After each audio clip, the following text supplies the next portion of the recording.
Hello to everybody and great good morning to everybody. कैसे हैं आप लोग? सब बढ़िया होंगे, अच्छे होंगे और ठीक होंगे। जैसा कि आप लोगों को पता है, नीट पीजी 2024 का एग्जामिनेशन 11 तारीख को है। सेंटर थर्ड टाइम रीलोकेशन हुए, उसमें कुछ लोगों के फिर अलग सेंटर्स अलॉट हुए। इसी के बीच सुप्रीम कोर्ट में PIL फाइल्ड हो गई है regarding NEET PG postponement, reallocation और जो नॉर्मलाइजेशन का मेथड है उसके रिगार्डिंग। बेसिकली नॉर्मलाइजेशन का जो मेथड है वो कहीं ना कहीं ये ज़रूर है कि डिस्पेरेंसी क्रिएट करता है। दो कैंडिडेट्स के नंबर अलग अलग आए, रैंक बाद में ऊपर नीचे की बनती है, तो ये ज़रूर गलत है। एक पेपर टफ होता है, एक पेपर इजी होता है। इन सभी बातों को अगर आप देख के चलाएं तो ये मेथड थोड़ा अजीब सा है। इससे बेटर है कि सिंगल शिफ्ट में एग्जाम हो, तो वो ज़्यादा बेटर है। इन सभी बातों को देखते हुए, सारे टॉपिक्स को लेते हुए एस्पिरेंट्स ने सुप्रीम कोर्ट की तरफ रुख किया। अभी लगभग कुछ देर पहले DYC चंद्रचूड़ साहब के सामने ये रखा गया कि इसकी हियरिंग कब होनी चाहिए, तो ये फाइनलाइज होके आया है कि इसकी हियरिंग है वो कल सुनी जाएगी।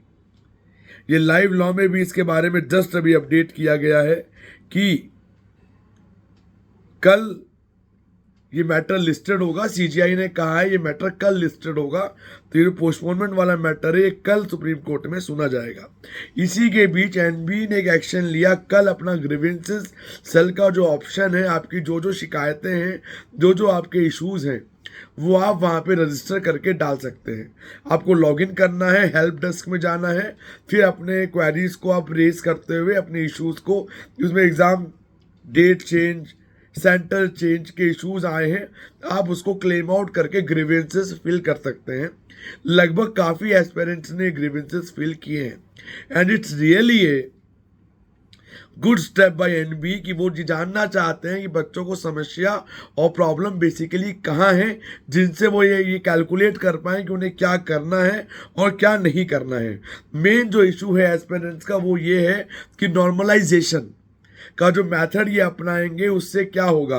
बेसिकली ये मेथड अपनाया जाता है कि जिससे अगर 2 3 या 4 एग्जाम्स होते हैं तो उनके लेवल को नॉर्मलाइज कर लिया जाए। लेकिन प्रैक्टिकली अगर आप एज ए एस्पिरेंट के तहत सोचेंगे तो बिल्कुल भी संभव नहीं है, क्योंकि उसका पेपर आसान था, टफ था, दूसरे वाले शिफ्ट का पेपर ईजी आया या और हार्ड आया, फिर फर्क तो कहीं ना कहीं आता है। इवन एग्जाम्पल ऐसा भी होता है कि रियल में रैंक 20 बननी थी या 25 बननी थी और नॉर्मलाइजेशन से वो रैंक बन जाती 350। ऐसा भी देखा गया और ऐसा हुआ भी है। तो नॉर्मलाइजेशन मेथड बनाया ज़रूर गया है, काफ़ी एग्जामों में यूज भी होता है, लेकिन उतना वेल प्रूफ नहीं है कि जो ये बता पाए कि किसी भी तरह की डिस्पेरेंसी या किसी भी तरह का इशू उसके अंदर नहीं है, जिसके लिए कैंडिडेट ने आवाज़ उठाई है और वो कोर्ट गए हैं।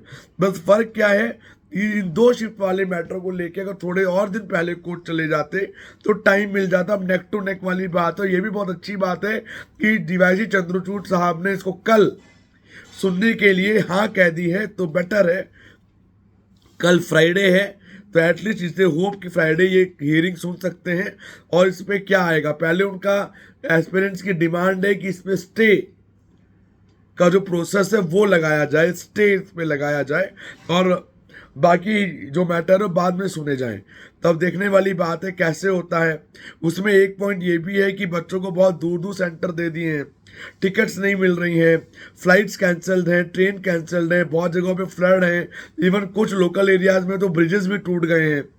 तो ऐसे इश्यूज में बच्चे कैसे ट्रैवल करके, कैंडिडेट डॉक्टर्स कैसे ट्रैवल करके वहां तक जाएंगे, ये भी अपने आप में एक बहुत बड़ा सवाल है। इन सभी बातों को लेकर सुप्रीम कोर्ट गए हैं। NB ने इन बातों को समझने के लिए, जानने के लिए अपना ग्रीवेंसेस सेल ओपन कर रखा है।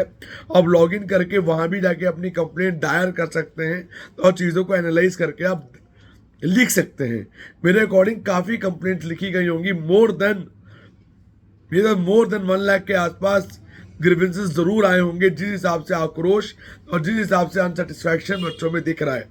कुछ बच्चे सेंटर से अनसेटिस्फाइड हैं, काफ़ी बच्चे नॉर्मलाइजेशन से अनसेटिस्फाइड हैं, काफ़ी बच्चे सेंटर तक पहुंचेंगे कैसे, क्या इश्यूज होंगे उससे सेटिस्फाइड है। कैफे का कहना है कि 2 शिफ्टों में एग्जाम क्यों लिया जा रहा है। हर एस्पिरेंट का अपना अलग मुद्दा है, लेकिन एंड ऑफ द डे मोटो एक ही है कि एग्ज़ाम एक शिफ्ट में होना चाहिए, चाहे वो 11 तारीख को ही हो लेकिन एक शिफ्ट में हो।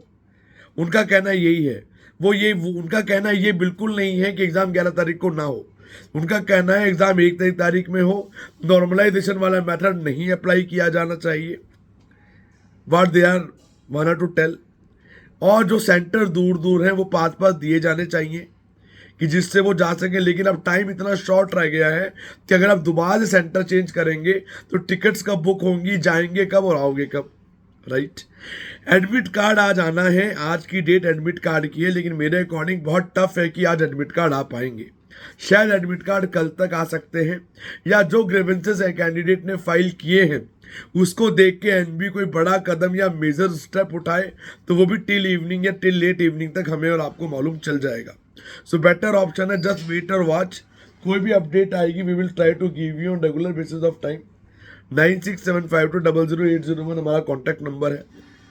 अब careerexpert.in पे जाके कुछ जानना चाहते हैं तो जान सकते हैं। पेड काउंसलिंग गाइडेंस के लिए भी हम हमसे कांटेक्ट कर सकते हैं। इन चीज़ों में रेगुलर टच में रहिए। काफ़ी कैंडिडेटों से मेरी बात हो रही है जो इस मुहिम से जुड़े हुए हैं। We are regular in touch with every news, even in NB also and even with the aspirants also. तो जो भी अपडेट होगी लेटेस्ट हम ट्राई करेंगे कि आपको जल्द से जल्द दे दी जाए। तो so bye bye, take care, have a great day, bye bye.